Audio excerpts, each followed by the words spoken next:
Hi అన్న. ఇప్పుడు big బాస్కి వెళ్ళాలని డైలీ నిరాహార దీక్ష చేస్తున్నావు కదా. అవును. అసలు బిగ్ బాస్కి వెళ్ళి జనాలకి నీ వల్ల ఉపయోగం ఏంటి అసలు? నా వల్ల ఉపయోగం అంటే నేను ఒక ఎమ్మెల్యే కాదు, నేను ఒక ఎంపీ కాదు, మినిస్టర్ కాదు, కలెక్టర్ కాదు భయ్య. మరి నిన్ను ఎందుకు జనాలు బిగ్ బాస్కి పంపించాలి? అయితే నేను ఒక సినిమా యాక్టర్ అన్న. ఈ దీక్ష కేవలం నా ఒక్కని స్వార్థమే కాదన్న. యావత్ తెలుగు వాళ్ళ తరపుకెళ్ళి నేనే కూర్చుంటున్నా, యావత్ కామన్ మ్యాన్ల తరపుకెళ్ళి కూడా నేనే అడుగుతున్నా. ఎందుకంటే బిగ్ బాస్ సీజన్ 9 అతి త్వరలో స్టార్ట్ అవుతుంది. తెలుగు బిగ్ బాస్ ఎవరు పాల్గొనాలి? మన ఆంధ్ర, మన తెలంగాణ, మన తెలుగు వాళ్ళు పాల్గొనాలి. చూసేది ఎవరు? మన తెలుగు వాళ్ళే కదా. రేటింగ్ ఎవరు? మన తెలుగు వాళ్ళ ద్వారానే. మనీ ఎట్లా వస్తుంది? మన తెలుగు వాళ్ళ ద్వారానే కదా. సొమ్ము ఒక్కరిది, సోకొక్కరిది అవుతుంది. అంటే మన తెలుగు బిగ్ బాస్లోకి హిందీ వాళ్ళు, ఇంగ్లీష్ వాళ్ళు, కన్నడ వాళ్ళు, మలయాళం వాళ్ళు వచ్చేసి ఇందులో పోటీపడి మన ఆంధ్ర, మన తెలంగాణ, మన తెలుగు వాళ్ళ మనీ తీసుకుపోతున్నారు. ఇది దీనికి వ్యతిరేకం. నేను ప్రధానంగా ఇక్కడ రాసా ప్రధానంగా ఇది దీన్ని ఖచ్చితంగా నేను ఒక్కనే కాదు, యావత్ సినిమా ఇండస్ట్రీ వ్యతిరేకించాలి, యావత్ ఆంధ్ర, తెలంగాణ, తెలుగు వాళ్ళందరూ కూడా వ్యతిరేకించాల్సిన అవసరం ఉంది. ఎందుకంటే మన అమ్మ నాన్న ఆస్తి మనమే తినాలి. పక్కింటోడు తింటాడంటే కుదరదు కదా. అందు గురించి మన తెలుగు బిగ్ బాస్లో మన తెలుగు వాళ్ళకి అవకాశం ఇవ్వాలనేది ఒకటి. రెండోది, ప్రతి సీజన్లో ఒక కామన్ మ్యాన్కి అవకాశం ఇవ్వాలి. అలా అని చెప్పి లాస్ట్ టైము పల్లవి ప్రశాంత్కి ఇచ్చాం కదా, రైతు బిడ్డ అని చెప్పి ప్రజలకి నేను అది చేస్తాను ఇది చేస్తానని చెప్పి బయటకు వచ్చాక ఏమి చేయకుండా బెట్టింగ్ యాప్స్ ప్రమోషన్ చేసుకుంటూ బాగా సంపాదించాడు. మరి నువ్వేం చేస్తావు ప్రజలకి అది చెప్పు ఫస్ట్. బయట నువ్వు కూడా బెట్టింగ్ ప్రమోషన్ చేస్తావా? వాస్తవంగా బిగ్ బాస్ ఒక మంచి అవకాశం ఇచ్చింది మనకి, ఒక రైతు బిడ్డకి. నేను కూడా ప్రధానంగా 75% ఫైట్ చేసి గెలిపించిన. 75% ప్రత్యేకంగా పరోక్షంగా. కానీ మనం గెలిపించడం వరకే మన బాధ్యత. ఆయన లైఫ్ లాంగ్ మనం ఆయన్ని ఫాలో కాం కదా. ఆయన ఒక హామీ ఇచ్చిండు. నేను కూడా ఆ హామీకే నాలో ఉత్సాహం ఉప్పొంగి, తోటి రైతులు నిజమే కదా, తోటి రైతులు చాలామంది ఆత్మహత్యలు చేసుకుంటున్నారు కదా, వాళ్ళకు పంచిపెడతాడేమని చెప్పేసి నేను కూడా అనుకున్నా. కానీ ఆయన మనోడు మాట తప్పిండు. నేను దానికి మనం ఏం చేయలేం కదా. అది ఖచ్చితంగా నేను అది కూడా ఖండిస్తున్నా. ఏదైతే చెప్పింది ఖచ్చితంగా మనిషి అనేవాడు, మానవత్వం ఉన్నవాడు చెప్పిందే చేయాలి, చేసేదే చెప్పాలి భయ్య. అది చెప్తే మాకు కూడా అర్థమవుతుంది. మాట తప్పిండు, దాన్ని నేను ఖండిస్తున్నా. ఒకటి.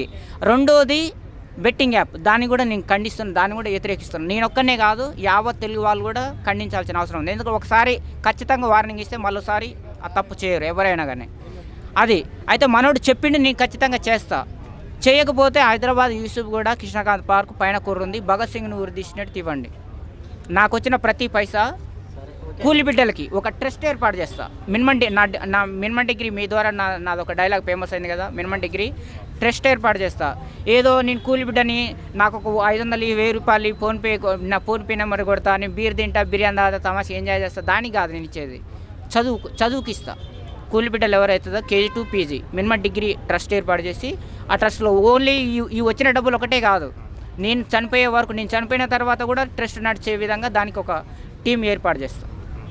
ఇప్పుడు బిగ్ బాస్ వెళ్తా అంటున్నారు కదా, అక్కడ గేమ్స్ అవి ఉంటాయి కదా, ఆడగలుగుతారా? ఖచ్చితంగా ఆడతా.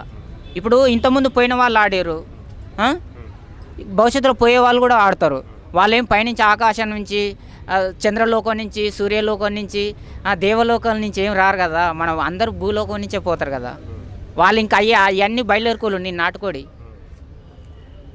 అది చూస్తానికి అందంగా ఉండొచ్చు, పోటీ పడ్డప్పుడు తెలుసు. డ్యాన్స్ ఏమంటారు? డ్యాన్స్ చేస్తావా?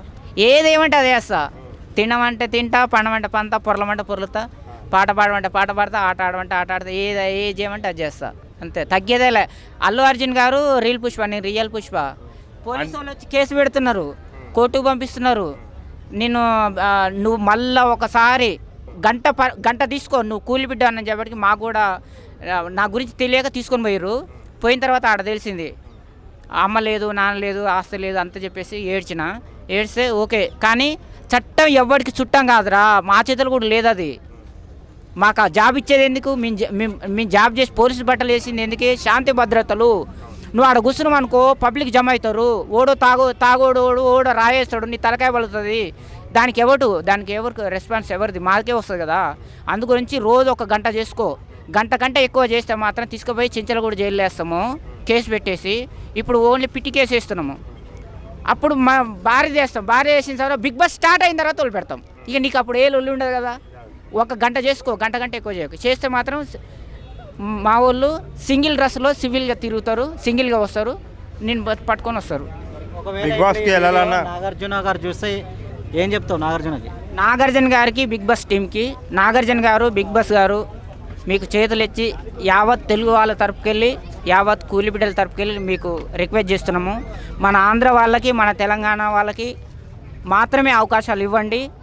కామన్ మ్యాన్లకు కూడా అవకాశం ఇవ్వండి. ఆ కామన్ మ్యాన్లో నాకు కూడా అవకాశం ఇవ్వాలని చెప్పేసి రిక్వెస్ట్ చేస్తున్నా. మీరు ఎంతోమందికి ఎన్నో అవకాశాలు ఇచ్చారు.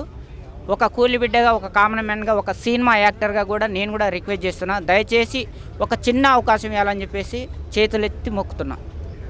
బిగ్ బాస్కి వెళ్ళాలన్నా ఇన్స్పిరేషన్ ఎట్లా వచ్చింది మీకు? అంటే మనం పల్లవ్ ప్రశాంత్ ఒక దారి చూపించండి కదా. ఒక కామన్ మ్యాన్ ఇంతకుముందు ఇస్తారా అనుకున్నా, కానీ మనోడు ఒక క్రియేట్ చేశాడు, ఇస్తారు అనేది ప్రూఫ్ చేశాడు కదా. మనకు ఒక వే. ఇప్పుడు గతంలో నేను కూడా అనుకున్నా, అరే మనం ఒక కూలి బిడ్డలం కదా, సినిమా హీరో అవుతామా అనుకున్నాం. బయట చూసుకుంటే చిరంజీవి గారు మనకు రోడ్ వేసి పెట్టాడు. కాకపోతే ఈ మధ్య చెట్లు మొలిచినాయి, దాన్ని కొట్టేసడమే. రోడ్ అయితే ఉన్నది, కాకపోతే చెట్లు మొలిచినాయి, దాన్ని కొట్టేసాడు అంతే. చిరంజీవి గారు మనకు ఒక వే. ఆయన ఒక చిన్న కానిస్టేబుల్ కొడుకు ఇప్పుడు పెద్ద స్టార్ అయిపోయాడు. ఆయన కొడుకు గ్లోబల్ స్టార్ అయిపోయాడు.